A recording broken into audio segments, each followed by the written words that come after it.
Туғандар, ассаламу алейкум. Айкөл манасы тарттық елек. Залға бүгін келдік. Бүгін екінші күн. Өмірімді бұндай залға келген емес елем.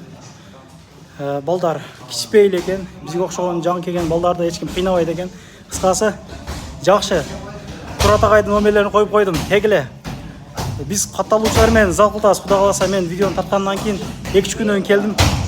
Мұға қосылып 4-5 жаңа балдар келіптір. Құда қаласа келе тұрғандардан ағаға жазып алыптыр. Келіңіздер жігіттер. Қарағылы залдан аурас башқа екен. Бұл әмі денсаулық үшін құда қаласа біреуін ұрыш үшін емес. Дінде дел айтылады.